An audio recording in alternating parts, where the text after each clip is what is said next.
존경하고 사랑하는 우리 구독자 여러분 반갑습니다. 여러분의 천만전자 천회장입니다. 천회장이 또 새벽 아침 여러분들과 함께하게 되었어요. 06시죠. 6시 땡 하면은 이제 방송이 시작되는 겁니다. 요즘은 사람들이 다들 부지런해가지고 일찍 다 움직이더라고요. 그러니까 해도 좀 일찍 뜨고 하니까 여러분들도 부지런히 준비해가지고 일찍 출근하시고 출근할 때 천회장 목소리 듣고 하루를 시작하면은 좋은 기운을 받을 겁니다. 좋은 기운 받을 거니까 듬뿍 받아가시기 바래요. 요즘 여러분들 이 뇌가 중요한데 이 뇌 과학을 하시는 분들, 이 뇌 과학을 전공하시는 분들이 꽤 있더라고요. 그 뇌 과학이 밝혀낸 그 말의 법칙이 있어. 말의 법칙. 어떤 법칙이 있느냐? 첫 번째, 언어 패턴. 이 언어 패턴이 관계 패턴을 만드네요. 관계 패턴을 만들더라. 그 뇌는 자기와 비슷한 뇌를 좋아한다고 합니다. 욕하고 비난하고 부정적인 뇌는 그런 뇌를 가진 사람들을 찾아다니는 거야. 끼리끼리야, 뇌도. 그리고 배려하고 격려하고 긍정적인 뇌. 이 긍정적인 뇌 또한 뭔가 비슷한 뇌를 가진 사람을 찾아다닌다는 거죠. 두 번째는 뭐냐? 말. 이 말은 그 뇌를 변화시킵니다. 뇌를 변화시킨다. 인간이 내가 가지고 있는 가장 힘센 본능은 생명을 지키려는 본능입니다. 이 생명을 지키려는 본능이 강해요. 그래서 생존을 위해서 그 본능은 어떠한 변화도 거부하는데 그 거부감을 깨트리는 가장 강력한 무기가 바로 뭐냐? 말이다, 말. 말이더라. 그래서 말 하여튼 중요합니다. 세 번째는 긍정적인 말이 부정적인 감정을 지우더라는 거지. 그 뇌에 어떤 감정이 생기는 것은 그 의지로 막아내기는 힘듭니다. 의지로 막아내기 힘들다. 하지만 그 우울함이나 그 슬픔 같은 그런 뇌의 부정적인 감정은 긍정적인 말로 상쇄시킬 수가 있어요. 그래서 여러분들 긍정적인 말을 많이 사용하셔야 돼요. 긍정의 말을 많이 사용해야 한다. 그래서 우리가 어떤 말을 사용하느냐가 매우 중요한 이유는 우리의 뇌가 상상과 그 현실을 분간하지 못하기 때문이랍니다. 상상과 현실을 분간하지 못하기 때문이다. 그 뇌는 오렌지를 상상하는 것만으로도 신맛을 느끼게 하잖아요. 신맛을 느끼게 하고 연인과 입맞춤 하는 상상으로만으로 가슴을 떨리게 하더라. 안 그렇습니까? 사랑하는 사람과 키스한다는 생각을 해보세요. 그러면은 가슴이 뜨근뜨근하지 않나요? 따끈따끈하지 않나? 그래서 여러분의 뇌를 지배하고 싶다면은 먼저 여러분들이 쓰는 말을 이제 지배를 해야 돼. 말을 지배를 해야 합니다. 지배를 해야 한다. 여러분들이 하는 모든 말은 여러분의 뇌로 파고 들어갑니다. 계속 뇌로 파고 들어가는 거야. 이 뇌 속으로 파고 들어가. 파고 들어갑니다. 여러분의 말이 새겨진 그 뇌는 그 말을 현실이 되게끔 만들려고 한다는 사실을 잊지 말아야 돼요. 잊으면 안 돼요, 여러분. 알겠죠? 그리고 또 삼성에 대해서 한번 또 신나게 떠들어 볼 테니까 여러분들도 편하게 들어주시면 되겠습니다. 삼성전자만 미치도록 지금까지 3년 동안 달려왔어요. 누가 뭘 하든지 말든지 간에 천회장만큼 삼성전자 사랑하는 사람 있으면 나와보라고 하세요. 하여튼 참 제 자신이 봐도 독하고 더 독한 사람들은 저를 같이 따라온 우리 구독자분들이 더 독한 분들이야. 아주 독종이야, 독종.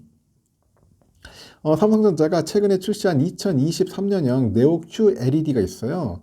이 사진 속에 나와 있는 건데 미국과 영국의 주요 테크 미디어들로부터 릴레이 호평을 받고 있다. 그리고 이어지고 있다. 삼성에 따르니까 테크레이더 미국 에디션은 네오 QLED 8K인 것 같아요. 8K. 이 8K에 대해서 QN900C를 테스트한 후에 8K 팬이 되는 거야. 8K의 팬이 됐다. QN900C의 그 화질을 보니까 조용히 탄성을 질렀던 그런 그 순간들, 이 순간들이 많았는데 어떤 TV를 테스트할 때도 겪은 적 없는 그런 경험입니다.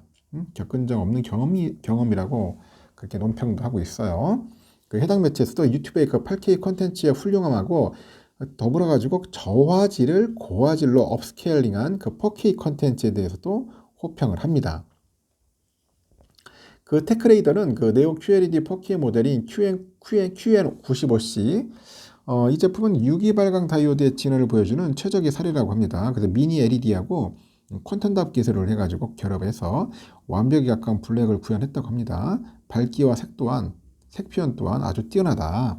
그런 이야기도 있고 미국의 테크아리스라는 거기가 있는데 그래서 네오 QLED 8K를 에디터스 초이스 앤 픽스라는 제품으로 선정을 했고 이 매체가 QN9900C가 삼성의 최신 기술이 집약된 우수한 스크린이라 이렇게 얘기합니다. 그래서 무수한 색상하고 완벽에 가까운 블랙 그리고 밝은 화이트가 돋보이면서 밝기 또한 훌륭하다고 평가를 해요. 영국 매체인 T3가 QN900C하고 QN995C 두 제품에 대해서 모두 5점 만점과 함께 플래티넘의 어워드를 수여했고 매체에서도 그 강화된 AI 화질 처리하고 미니 LED 덕분에 최고 수준의 명암비를 자랑하는 그 뛰어난 8K TV라고 합니다.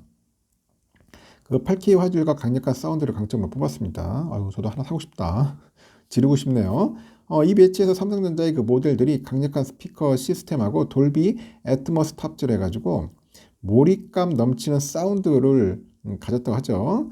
그 세련된 디자인 그리고 다양한 스트리밍 앱 그리고 강화된 그 게이밍 기능들의 제품력이 뛰어나다고 인정을 했고 그 또 다른 영국 매체의 그 트러스티드 리뷰 역시 QN95C 모델에 5점 만점 부여했고 적극 추천 제품으로 선정을 해요.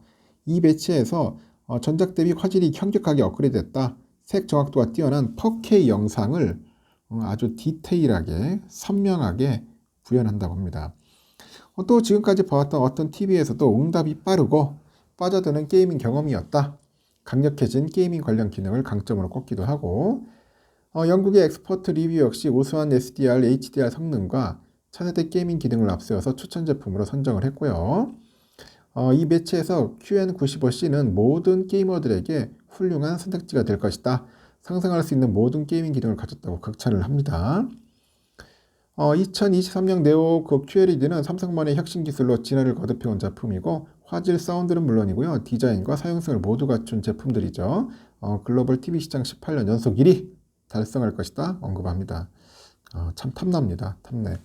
저는 이런 TV들이 좀 많이 팔렸으면 좋겠어. 많이 팔려가지고 아주 수익을 그냥 극대화 시켰으면 좋겠습니다. 극대화 시켰으면 좋겠다. 그런 생각들이 드네요. 지금 보니까. 그리고 이어서 한번 또 재밌는 이야기를 할게요. 이 사진 속에 있는 인물은 저기도 포르투갈 총리입니다. 보니까 이거 친시장주의적인 좌파 성향이야, 좌파. 그 성향의 안토니오 코스타 포르투갈 총리가 이번 주 방한을 해가지고 삼성전자랑 뭐 하이닉스 등 주요 그 국내 기업들하고 같이 이제 투자 유치 회동에 나선다고 합니다. 코스타 총리는 그 방한 기간에 반도체, 뭐 자동차 배터리, 신재생 에너지 이런 분야를 중심으로 한국 기업들의 포르투갈 내 시설 투자를 적극 유도할 것으로 알려져 있어가지고 방한 결과에 이목이 집중되어 주한 포르투갈 대사관하고 제기에 따르니까 코스타 총리는 경제, 과학, 인프라, 외교 등 장관 3명하고 차관 등을 대동해서 11일 날 1박 2일 일정으로 방한을 합니다. 현직 포르투갈 총리로서는 지난 2000년 서울 아셈 정상회의 그 이후에 23년 만에 방한인데 이 코스타 총리가 방한 첫날 하이닉스 경기 이천 본사를 비롯해가지고 삼성전자, 하나 등을 찾아요. 지난 3월에 윤석열 대통령의 특사로 포르투갈을 방문했던 최태원이죠. 대한상공회의소 회장하고 면담이 예상되고 뭐 김동관 하나 부회장, 박승희 삼성전자 대외협력 담당 사장도 만날 예정입니다. 아울러서 주요 강요 면담을 비롯해서 윤석열 대통령 접견 가능성도 나오고 있고요. 이렇게 코스타 총리 방한 기간에 한국 포르투갈 비즈니스 포럼도 열려가지고 한국 기업을 대상으로 포르투갈 투자 설명회도 개최합니다. 그 포르투갈 정부 관계자는 아시아에서는 한국만 단독 방문하는데 양국 간 경제 협력이 목적이다. 반도체 신재생 에너지가 방안의 핵심 키워드라고 하죠. 최근에 글로벌 공급망 이슈에 따라 가지고 폴란드나 헝가리, 체코 등 동유럽 국가들이 한국 기업들의 유럽 내 생산 기지로 부상하다 보니 포르투갈 역시 유럽 1위 리튬 매장량, 신재생 에너지 사업, 인센티브 정책 등을 앞세워 가지고 한국 기업 투자 유치에 본격 시동을 건 것으로 풀이돼요. 코스타 총리는 지난해 9월 포르투갈을 방문한 그 김진표 국회의장을 만난 자리에서 삼성 등 반도체 기업이 포르투갈에 투자하길 바란다. 그렇게 말한 바 있고, 폭스바겐, 미쯔비시, 도요타 등이 포르투갈에서 생산하지만은 한국 차만 생산하지 않고 있다. 한국 차만. 나는 기아차를 타고 있는데 성능이 좋다고 언급하기도 합니다. 특히 지난달 대통령 특사 자격으로 포르투갈을 방문한 그 최태원 회장과의 면담에서 포르투갈은 배터리 소재인 리튬 매장량이 유럽 1위라네요. 리튬이 세계 8위로 채굴부터 가공 배터리로 판매하는 시스템으로 발전하는 과정에 있다. 한국 자동차나 배터리 기업과 협력 가능성이 있다고 강조를 하는 것 같습니다. 코스타 이 친구를 보니까 2015년 총리에 올라가지고 지난해 3월 산연임이냐 3연임 오래 해먹네요. 산연임 해가지고 9년째 현재 내각을 이끌고 있다고 하는 것 같습니다. 나름대로 난 사람인 것 같아요. 이렇게 보니까 최태원 회장하고 같이 이렇게 면담을 하면서 여러 가지 이야기를 하는 것 같습니다. 배터리나 반도체 이쪽 관련돼 가지고 많이 부탁을 하는 것 같고요. 그리고 현재 이 반도체 빙하기가 현재 본격화되고 있다. 거죠. 빙하기가 1996년에서 1998년, 2007년에서 2009년 이렇게 이어서 세 번째인데 삼성전자가 25년 만에 인위적인 감산, 반도체 감산을 결정할 정도로 현재 업황은 혹독합니다. 혹독해. 위기가 닥쳐올 때마다 투자를 늘려서 이렇게 진행되었던 우리 삼성전자인데 이번에도 역발상 투자에 나설 채비를 마쳤죠. 그래서 올해에도 50조 원이죠. 50조 원에 이르는 자금을 쏟아부어요. 쏟아부어서 초격차를 유지합니다.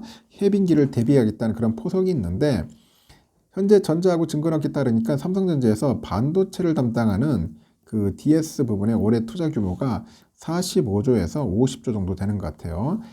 지난해 DS 부분의 투자가 얼마냐? 47조 8,717억 정도 되는 것 같아요. 그 정도 되고 있고 삼성전자는 그 전년 그 수준이죠. 전년 수준의 투자를 이어가겠다. 그런 의지를 여러 차례 밝혔는데 지난 7일 내놓은 잠정실적 설명자료에서 보니까 인프라 투자는 지속할 것이라고 강조를 해요. 이재용 회장도 지난 2월에 어려운 상황인데 인재 양성과 미래 기술 투자에 조금 더 흔들림이 있어서는 안 된다. 투자 방침을 제어하기는 했고 이 투자를 둘러싼 환경은 그 어느 때보다 팍팍해요. 삼성은 올해 1분기 DS 부분에서 4조 원대 영업손실을 봤을 것으로 추정되고 있고 이 회사가 7일 잠정 실적 발표에서 반도체 원판인 웨이퍼를 투입하지 않는 인위적인 감사를 공식화한 것은 실적 악화와 무관치 않다. 그런 이야기가 있고요. 삼성은 이 같은 역대급 불황에도 50조 원 규모 투자로 경기 반등 국면에 대비한다는 전략입니다. 챗 GPT 열풍으로 새롭게 열리고 있는 AI 반도체 시장 공략에 주력할 것으로 예상하고 있고 HBM, PIM 이쪽 지능형 반도체죠. CXL, 그 컴퓨터 익스프레스 링크 하여튼 이쪽 쪽으로 해서 주요 투자처가 이제 급부상하는 것 같아요. 이 관련된 주요 투자처로 이 반도체 불황은 96년에서 98년, 2007년에서 2009년 경험을 했어요. 이 96년에서 98년에 디램가가 이 고점 대비 10분의 1 수준으로 폭락을 했어요. 그래가지고 반도체 기업들의 구조조정이 좀 이어졌고 99년에 현대전자가 LG 반도체를 흡수해가지고 하이닉스로 통합된 것이 이제 대표적인 거죠. 이 반도체 기업들은 투자는커녕 생존을 걱정을 했습니다. 또 삼성은 99년에서 2001년 D램 등 반도체 설비 투자로 13조 원 썼는데 이 같은 역발상 투자는 반도체 해빙기에 큰 수확으로 돌아왔고 97년에서 99년은 2조 원대 영업이익이 그쳤던 삼성이 2000년과 2001년 영업이익이 5조 3,700억, 9조 600억 정도로 막 불어나는 거야. 여기 또 디램가가 폭락한 2007년, 2009년에도 비슷한 상황이 또 발생을 해요. 이때는 80나노 그 D램 설비가 주축이던 삼성이 50나노, 40나노 투자를 대폭 늘렸습니다. 이 같은 투자는 적중해서 10조 원 안팎에 머물었던 영업이익이 2012년에 30조 원에 육박할 정도로 급증을 해버려요. 이렇게 반도체 감산과 맞물린 삼성의 그 50조 원 배팅 효과가 한층 배가 될 것 같고, D램 시장 1, 2위인 삼성과 SK하이닉스는 나란히 인위적인 감산에 이제 들어가는 거죠. 이렇게 두 회사의 감산 공조는 고민거리인 40조 원 규모의 그 재고를 털어내는데 상당한 역할을 할 것 같아요. 삼성은 DS가 29조 576억, SK하이닉스 15조 6,600억 정도, 그 지난해 말 재고 자산은 총 44조 7,223억 정도 됩니다. 전년 말 대비 76%나 급증을 했어요. 두 회사의 감산으로 이제 D램 등의 재고가 빠르게 해소될 것이라는 관측이 퍼졌어요. 퍼지다 보니까 IT 기업들의 수요를 촉발할 것이라는 전망도 나오고 있고, 반도체 업황 그 반등이 빨라지면은 삼성전자가 투자금을 조기에 회수할 환경이 조성될 것이라는 그런 분석도 있습니다. 반도체 관계자도 그래요. 2018년에서 21년에 반도체 쇼티지, 이 쇼티지로 몸살을 앓았던 IT 기업들이 삼성전자 등의 그 재고 감산에 빠르게 반응할 것이다. 그런 이야기들을 이제 하고 있다는 겁니다. 빠르게 반응할 것이다. 하여튼 그렇습니다. 그래서 지금 메모리 1위 업체의 감산 선언, 삼성의 감산 선언, 그 무게감이 다른 겁니다. 무게감이 다르더라. 메모리 가격 반등 가능성이 커졌다. 그런 이야기가 있고, 또는 이미 재고가 많이 쌓인 탓에 삼성전자의 감산 결정이 당장 메모리 가격을 끌어올리지 못할 것이다. 중요한 건 수요 회복이다. 뭐 그렇게 이야기하는 사람도 있고, 막 팽팽한데 그래도 감산을 하면 좀 낫지.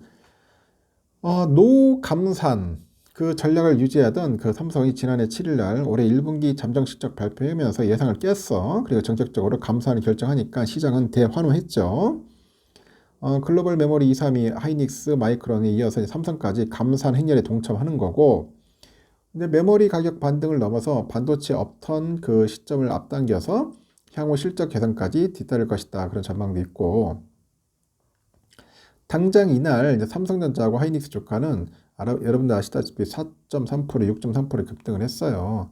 업계 안팎에서도 나돌던 올 1분기 반도체 업황 바닥론이 현실화될 것이라는 희망 섞인 분석도 나오고 있고, 다만 올 하반기 미국의 경기 침체 가능성, 또 미미한 중국의 리오프닝 효과 등으로 인해서 예상보다는 수요 회복이 더딜 것이다. 그런 관측도 만만치 않죠. 하여튼 단기간 내 삼성의 그 감산 효과를 기대하기는 어렵다. 뭐 그런 의미도 얘기를 하는 것 같습니다. 이렇게 삼성이 감산 결정을 하기까지 고뇌가 적지 않았는데, 업계 따르니까 D램 기준이죠. 이 D램 기준 현재 삼성의 재고가 20여 주 됩니다. 20여 주치라고 하네요. 평소가 5주치를 크게 넘어서 느끼긴 했는데, 그렇다고 견디기 버거울 정도는 아니고, 대래 경쟁사를 압도하는 원가의 경쟁력, 또 풍부한 현금성 자산, 이걸 바탕으로 올 하반기 반도체 업턴 때, 업턴 할 때 이제 점유율 확대를 넘어서 가지고 타의 추종을 불허하는 1위 구칙에 나설 수 있다. 그런 이야기도 있습니다. 그러나 예상을 훌쩍 뛰어넘는 그런 실적 악화 및 이로 인한 주주들의 아우성들 난리죠. 삼성의 최대 시장인 중국의 더딘 경제 회복세, 그리고 올 하반기 미국의 경기 침체 가능성에 따른 미미한 수요 회복, 이런 것들이 이제 삼성의 전략 수정에 영향을 미친 것 같고, 게다가 우리 수출이 19% 차지하는 반도체가 수분기에 걸쳐서 죽을 쓴다면은 국가 경제에 타격을 줄 수밖에 없다는 점도 있습니다. 여기에 삼성의 감산이 지속할수록 한국 메모리 반도체의 한 축을 담당하는 하이닉스가 직격탄을 맞는 점도 삼성으로서는 부담일 수밖에 없겠죠. 그래서 SK 부회장도 고객은 3명을 가지고 플레이한다. 계속 게임을 하면 다운사이클에서 공급이 초과해가지고 가격이 내려가는 속도가 엄청나게 빠르다고 우회적으로 삼성의 감산을 압박한 바 있어요. 업계 관계자도 이제 글로벌 메모리 업계는 그간 삼성의 감산을 많이 바라왔고, 대내적으로 압박 속에 삼성의 감산 결정은 선택이 아닌 필수였다는 게 업계의 이제 분석이라고 합니다. 그래서 관건은 이제 삼성의 감산 결정이 시장이 예상하는 청사진대로 흘러갈 수 있을지인데, 일단은 긍정적인 전망을 내놓은 전문가들이 다수더라고요. 서강대 교수도 그러는데 메모리 시장에서 분위기라는 게 있다. 유가를 생각하면 이해하기 쉽다. 석유 수출 기구하고 비오펙이죠. 산유국의 연합체인 오펙 플러스가 감산을 얘기하면 가격이 바로 오르지 않느냐. 그러면서 삼성의 감산 선언은 메모리 가격을 금방 회복시킬 것이다. 그래서 메모리 2, 3위 기업의 감산 선언은 시장을 움직이지 못했지만은 1위가 가진 영향력은 다를 것이다. 지금 공급을 줄여가지고 올 후반기 반도체 업턴 때 가격의 상승폭을 확대하려고 하는 계산도 깔려 있을 거라고 분석하고 궁극적으로 삼성의 감산이 업계 전반에 긍정적인 역할을 할 것이라는데 이견이 맞지만은 당장 효과를 낼지는 미지수라는 전망도 만만치 않고요. 어떤 전문 연구위원은 그래요. 중요한 건 수요 회복인데 그럴 요인이 보이지 않는 게 문제다. 메모리는 스마트폰, 데이터 센터, PC가 주요 견인의 3대 핵심 요인이죠. 이들 분야 모두 상황이 좋지 않다는 게 김 연구원의 분석이네요. 다만 그가 그래요. 올 2분기 때는 삼성을 비롯해서 글로벌 메모리 업계의 그 실적 개선 가능성은 있다. 그런데 생산에 쓸 비용을 줄일 수 있게 됐기 때문이라고 언급을 해요. 비용을 줄일 수 있다. 근데 그 일각에서 챗 GPT 열풍 등으로 인해서 그 AI 개발 수요를 거론하기도 하지만은 그 수요 역시 내후년이나 돼야지 뭔가 본격화되지 않겠냐, 뭐 그렇게 보는 것 같습니다. 하여튼 전문가들은 그렇습니다. 삼성의 감산이 큰 폭으로 이루어져야지 비로소 감산 효과가 나타날 것으로 보는 것 같아요. 대만의 그 트렌드포스도 올 1분기 글로벌 디램 평균 그 ASP가 평균 판매 가격이 작년 4분기 대비 20% 정도 하락했지만은 마이크론의 추가 감산, 하이닉스의 감산 유지로 인해서 올 2분기 가격 하락폭은 한 10에서 15% 정도로 둔화될 것으로 보고요. 생산량이 크게 줄어야만 가격이 반등할 수 있겠죠. 그래서 감산폭은 커야 한다. 그래서 그래야 가격 하락을 어느 정도 방어하고 더 나아가서 조금씩 업황 회복이 이루어질 가능성이 있다고 그렇게 이야기를 합니다. 한편에서는 삼성과 하이닉스 모두 경기 사이클에 취약한 메모리 그 위주에서 벗어나가지고 시스템 반도체, 파운드리 등 비메모리 분야를 하루빨리 개척해야 한다는 목소리도 커지는 것 같아요. 파운드리 분야의 1위인 그 대만 TSMC도 올 1분기에 74억 3,900만 달러에 달하는 영업이익을 올릴 것이라고 추정하고 있더라고. 우리 기업과는 달리 안정적인 모습을 보이고 있습니다. 삼성도 2042년까지 경기 용인에 세계 최대 시스템 반도체 메가 클러스터를 구축해서 TSMC를 따라잡겠다는 보관을 가지고 있습니다. 그래서 메모리 쪽에는 뭐 투자를 하되 너무 메모리 쪽에 몰빵할 필요는 없고 이제는 비메모리 쪽도 신경 쓴다는 거야. 비메모리 시스템 반도체 용인 쪽에 이제 클러스터 생기니까 삼성전자 앞으로 좋아질 겁니다. 2024년 이후에는 뭔가 좀 색다른 그런 모습을 보여주지 않겠나, 결과를 보여주지 않겠나 하는 생각이 드네요. 삼성의 이야기는 여기까지 하겠습니다. 새로운 소식이 있으면 여러분들께 전달하도록 하고 오늘 하루도 즐거움이 가득했으면 좋겠습니다. 감사합니다.